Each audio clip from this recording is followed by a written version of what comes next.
அஸ்ஸலாமு அலைக்கும். கோயம்புத்தூர் சீரிஸோட டே 3 இன்னைக்கு 3 நாள் ஆச்சு இல்லையா? அதனால இடம் பழகிடுச்சு. எப்பவும் எந்திரிக்கிறத விட இன்னைக்கு கொஞ்சம் லேட்டாக தான் எந்திரிச்சோம். 7:00 மேலே ஆயிடுச்சு. இன்னுமே வெயில் வரல. நேற்று நைட்டு நம்ம துவைச்ச துணி என்ன நிலமையில இருக்குன்னு பார்க்குறதுக்காக மேலே போனேன். எல்லாம் ரைட்டில் ஒன்று லெஃப்ட்டில் ஒன்றுன்னு திரும்பி கிடந்துச்சு. நம்ம தான் போகும்போது கிளிப் எல்லாம் வாங்கிட்டு போகணுமா அது கூட தெரியாமல் நான் ஏதோ டூரிஸ்ட்டுக்கு போகிற மாதிரி ஜாலியாக போயிருந்தேன். அப்புறம் பக்கத்தில் கடன் வாங்கி கிளிப்பை போட்டு வந்தாச்சு. கீழே வந்து பார்த்தா பாத்ரூம் ஹவுஸ்ஃபுல் ஆயிடுச்சு. எல்லாரும் அடுத்தடுத்து வேற க்யூவில் நின்னாங்க. நானும் க்யூவில் போய் லாஸ்ட்டாக பக்கெட்டை வச்சுட்டு நின்று நேற்று நைட்டு நம்ம வாங்கிட்டு வந்த திங்ஸ் எல்லாத்தையுமே மறுபடியும் எடுத்து பார்த்துட்டு அது பில்லோட கரெக்டாக இருக்கான்னு ஒன்ஸ் செக் பண்ணதுக்கு அப்புறமாட்டி இன்னைக்கு ப்ராக்டிஸ் செஷனுக்கு என்னென்ன தேவையோ அதை மட்டும் எடுத்துட்டு கிளாஸ்க்கு கிளம்பியாச்சு. போறதுக்கு முன்னாடி முக்கியமான வேலை சாப்பிடணும் இல்லையா? நேற்று நைட்டு வாங்கின பிரெட்டு தான், வேற எதுவுமே அது காலியாகிற வரைக்கும் சாப்பிட மாட்டேன்னு உறுதியா இருந்தேன்.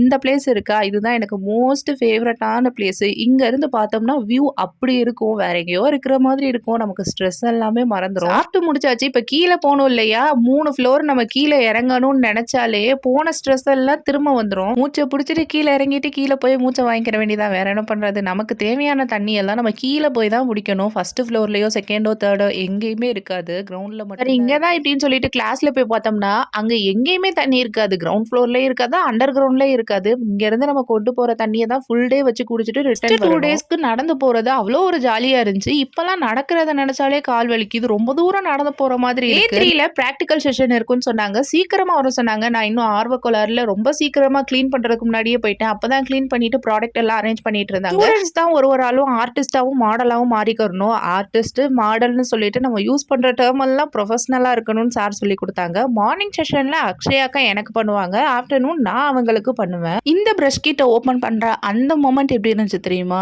எத்தனை நாள் கனவு இது அப்படி இருந்துச்சு. நம்ம பிரஷ் எல்லாம் ஓபன் பண்ணதுக்கு அப்புறம் அவங்க ஒன்ஸ் மறுபடியும் வந்து நமக்கு பிரஷோட யூசஸ் எல்லாம் ரீகால் பண்ணுவாங்க. அதுக்கப்புறம் நம்ம ப்ராக்டிஸ் செஷனை ஸ்டார்ட் பண்ணி ஒரு வழியா 3 மணி நேர போராட்டத்துக்கு அப்புறம் அக்ஷயாக்கா என்னோட ஃபேஸ் மேக்கப் முடிச்சுட்டாங்க. அதுக்கப்புறம் லஞ்ச் பிரேக்கு நம்ம போய் அவங்களுக்கு பண்ணணும். நான் வேற என்ன, அந்த பிரெட்டு காலியாகிற வரைக்கும் வேற சாப்பாடு இல்லை. அதையே ஆஃப்டர்நூன் சாப்பிட்டுட்டு என்னோட இன்னொரு அக்கா அவங்க லஞ்சுக்கு வெளியே போகணும்னு சொன்னாங்க. ஸோ அவங்க கூட நான் சும்மா துணைக்க மட்டும் போனேன். ஒரு விஷயம் என்ன தெரியுமா? யாருமே வீடியோஸ்க்கு நோ சொல்ல மாட்டாங்க. தாராளமாக போட்டுக்கோப்பா அப்படின்னு சொல்லுவாங்க. அப்புறம் ஏன் நீ உன் ஃபேஸை கட்ட மாட்டேற அப்படின்னு கேட்கலாம். அது வேற டிபார்ட்மெண்ட். அதுக்கப்புறம் இந்த ஐ லுக் பிடிச்சனால நான் கொஞ்சம் சீன் போடுவேன், அட்ஜஸ்ட் பண்ணிக்கோங்க. எனக்கும் காஃபி குடிக்கணும் போல இருந்துச்சு. அதையும் குடிச்சதுக்கப்புறம் ஆஃப்டர்நூன் செஷனுக்கு கிளம்பி. மேக்கப்புக்கு நான் கம்ப்ளீட்டாக பிகினரான்னு கேட்டால் கண்டிப்பாக கிடையாது. ஆல்ரெடி எனக்கு பேசிக் நாலேஜ்லாம் இருக்குது. எங்கள் அக்காவோட வெட்டிங்க்குமே நான் தான் பண்ணேன். என்னோட சீனியரோட சேர்ந்துட்டு நான் ஹேர் ஸ்டைல் பண்ணுவேன், மேக்கப்புக்கும் அட்டன் பண்ணியிருக்கேன்.